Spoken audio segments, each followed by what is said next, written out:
2 पत्रस 1। शमौन पत्रस की ओर से जो यीशु मसीह का दास और प्रेरित है, उन लोगों के नाम जिन्होंने हमारे परमेश्वर और उद्धारकर्ता यीशु मसीह की धार्मिकता से हमारा सा बहुमूल्य विश्वास प्राप्त किया है। परमेश्वर के और हमारे प्रभु यीशु की पहचान के द्वारा अनुग्रह और शांति तुम में बहुतायत से बढ़ती जाए, क्योंकि उसके ईश्वरीय सामर्थ ने सब कुछ जो जीवन और भक्ति से संबंध रखता है, हमें उसी की पहचान के द्वारा दिया है, जिसने हमें अपनी ही महिमा और सद्गुण के अनुसार बुलाया है, जिनके द्वारा उसने हमें बहुमूल्य और बहुत ही बड़ी प्रतिज्ञाएं दी हैं, ताकि इनके द्वारा तुम उस सड़ाहट से छूटकर जो संसार में बुरी अभिलाषाओं से होती है, ईश्वरीय स्वभाव के संभागी हो जाओ। और इसी कारण तुम सब प्रकार का यत्न करके अपने विश्वास पर सद्गुण, और सद्गुण पर समझ, और समझ पर संयम, और संयम पर धीरज, और धीरज पर भक्ति, और भक्ति पर भाईचारे की प्रीति, और भाईचारे की प्रीति पर प्रेम बढ़ाते जाओ। क्योंकि यदि ये बातें तुम में वर्तमान रहें और बढ़ती जाएं, तो तुम्हें हमारे प्रभु यीशु मसीह के पहचानने में निकम्मे और निष्फल न होने देंगी। और जिसमें ये बातें नहीं, वह अंधा है और धुंधला देखता है, और अपने पूर्वकाली पापों से धुलकर शुद्ध होने को भूल बैठा है। इस कारण है भाइयों, अपने बुलाए जाने और चुन लिए जाने को सिद्ध करने का भली भांति यत्न करते जाओ, क्योंकि यदि ऐसा करोगे तो कभी भी ठोकर न खाओगे, वरन इस रीति से तुम हमारे प्रभु और उद्धारकर्ता यीशु मसीह के अनंत राज्य में बड़े आदर के साथ प्रवेश करने पाओगे। इसलिए यद्यपि तुम ये बातें जानते हो और जो सत्य वचन तुम्हें मिला है उसमें बने रहते हो, तो भी मैं तुम्हें इन बातों की सुधि दिलाने को सर्वदा तैयार रहूंगा। और मैं यह अपने लिए उचित समझता हूँ कि जब तक मैं इस डेरे में हूँ, तब तक तुम्हें सुधि दिलाकर उभारता रहूं, क्योंकि यह जानता हूँ कि मसीह के वचन के अनुसार मेरे डेरे के गिराए जाने का समय शीघ्र आने वाला है। इसलिए मैं ऐसा यत्न करूंगा कि मेरे कूच करने के बाद तुम इन सब बातों को सर्वदा स्मरण कर सको। क्योंकि जब हमने तुम्हें अपने प्रभु यीशु मसीह की सामर्थ का और आगमन का समाचार दिया था, तो वह चतुराई से गढ़ी हुई कहानियों का अनुकरण नहीं किया था, वरन हमने आप ही उसके प्रताप को देखा था कि उसने परमेश्वर पिता से आदर और महिमा पाई, जब उस प्रताप में महिमा में से यह वाणी आई कि यह मेरा प्रिय पुत्रा है, जिससे मैं प्रसन्न हूँ। और जब हम उसके साथ पवित्र पहाड़ पर थे, तो स्वर्ग से यही वाणी आते सुना। और हमारे पास जो भविष्यद्वक्ताओं का वचन है, वह इस घटना से दृढ़ ठहरा है, और तुम यह अच्छा करते हो कि जो यह समझकर उस पर ध्यान करते हो कि वह एक दिया है, जो अंधियारे स्थान में उस समय तक प्रकाश देता रहता है, जब तक कि पौ न फटे और भोर का तारा तुम्हारे हृदयों में न चमक उठे। पर पहले यह जान लो कि पवित्र शास्त्रा की कोई भी भविष्यवाणी किसी के अपने ही विचारधारा के आधार पर पूर्ण नहीं होती, क्योंकि कोई भी भविष्यवाणी मनुष्य की इच्छा से कभी नहीं हुई, पर भक्त जन पवित्र आत्मा के द्वारा उभारे जाकर परमेश्वर की ओर से बोलते थे। 2 पत्रस 2।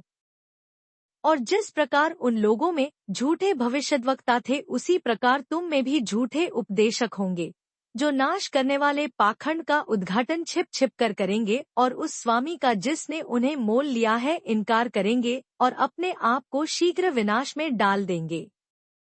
और बहुतेरे उनकी नाई लुचपन करेंगे, जिनके कारण सत्य के मार्ग की निंदा की जाएगी।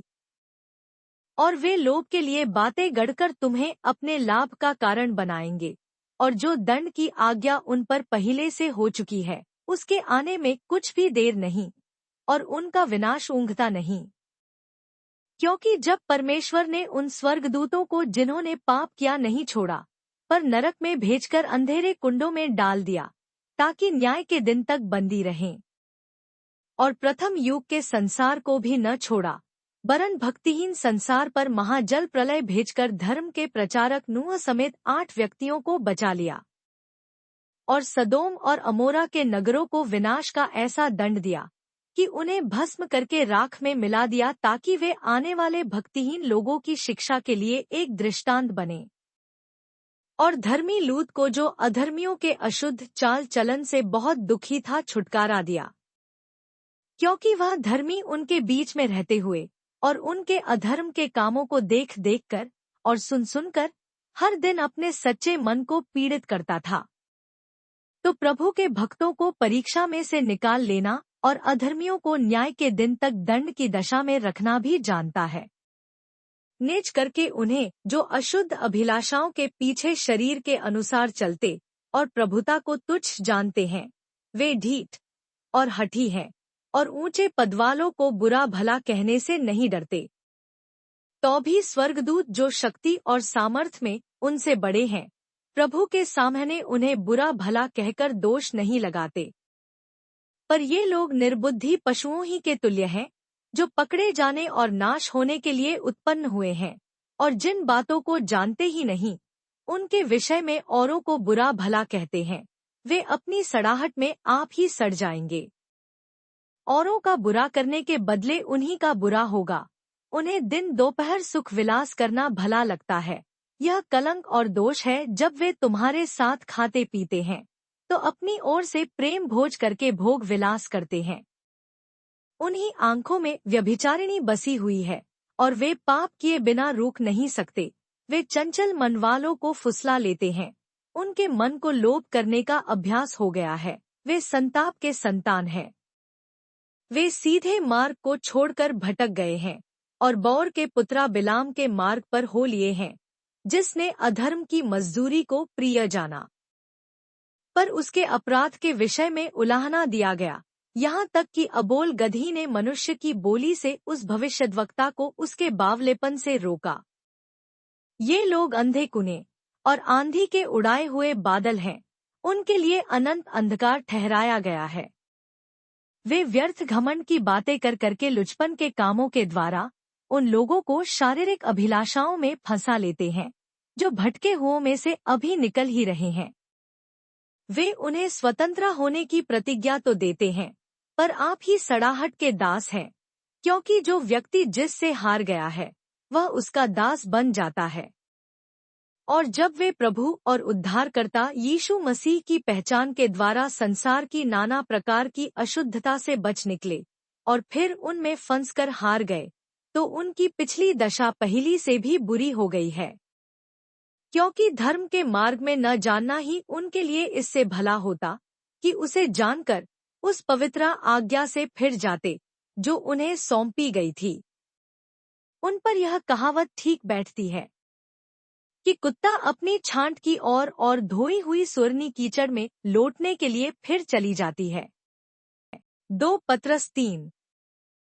हे प्रियो, अब मैं तुम्हें यह दूसरी पत्री लिखता हूँ और दोनों में सुधि दिलाकर तुम्हारे शुद्ध मन को उभारता हूँ कि तुम उन बातों को जो पवित्र भविष्यद्वक्ताओं ने पहले से कही हैं और प्रभु और उद्धारकर्ता की उस आज्ञा को स्मरण करो जो तुम्हारे प्रेरितों के द्वारा दी गई थी।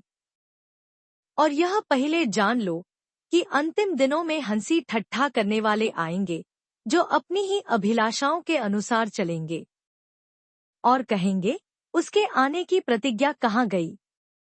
क्योंकि जब से बाप दादे सो गए हैं, सब कुछ वैसा ही है जैसा सृष्टि के आरंभ से था। वे तो जानबूझकर यह भूल गए कि परमेश्वर के वचन के द्वारा से आकाश प्राचीन काल से वर्तमान है और पृथ्वी भी जल में से बनी और जल में स्थिर है। इन्हीं के द्वारा उस युग का जगत जल में डूबकर नाश हो गया। पर वर्तमान काल के आकाश और पृथ्वी उसी वचन के द्वारा इसलिए रखे हैं कि जलाए जाएं, और वह भक्तिहीन मनुष्यों के न्याय और नाश होने के दिन तक ऐसे ही रखे रहेंगे। हे प्रियो, यह एक बात तुमसे छिपी न रहे कि प्रभु के यहाँ एक दिन 1000 वर्ष के बराबर है और 1000 वर्ष एक दिन के बराबर हैं। प्रभु अपनी प्रतिज्ञा के विषय में देर नहीं करता, जैसी देर कितने लोग समझते हैं, पर तुम्हारे विषय में धीरज धरता है और नहीं चाहता कि कोई नाश हो, वरन यह कि सबको मन फिराव का अवसर मिले। परंतु प्रभु का दिन चोर की नाई आ जाएगा। उस दिन आकाश बड़ी हड़हड़ाहट के शब्द से जाता रहेगा और तत्व बहुत ही तप्त होकर पिघल जाएंगे और पृथ्वी और उस पर के काम जल जाएंगे। तो जबकि ये सब वस्तुएं इस रीति से पिघलने वाली हैं, तो तुम्हें पवित्र चालचलन और भक्ति में कैसे मनुष्य होना चाहिए और परमेश्वर के उस दिन की बाट किस रीति से जोहना चाहिए और उसके जल्द आने के लिए कैसा यत्न करना चाहिए, जिसके कारण आकाश आग से पिघल जाएंगे और आकाश के गण बहुत ही तप्त होकर गल जाएंगे।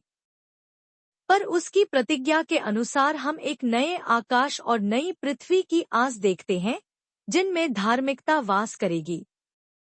इसलिए हे प्रियो, जबकि तुम इन बातों की आस देखते हो तो यत्न करो कि तुम शांति से उसके सामने निष्कलंक और निर्दोष ठहरो और हमारे प्रभु के धीरज को उद्धार समझो, जैसे हमारे प्रिय भाई पौलुस न भी उस ज्ञान के अनुसार जो उसे मिला तुम्हें लिखा है, वैसे ही उसने अपनी सब पत्रियों में भी इन बातों की चर्चा की है, जिनमें कितनी बातें ऐसी है जिनका समझना कठिन है और अनपढ़ और चंचल लोग उनके अर्थों को भी पवित्र शास्त्रा की और बातों की नाई खींच तान कर अपने ही नाश का कारण बनाते हैं।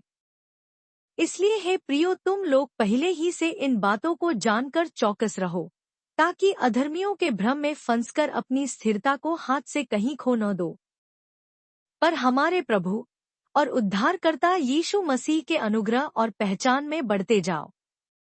उसी की महिमा अब भी हो और युगानुयुग होती रहे। आमीन।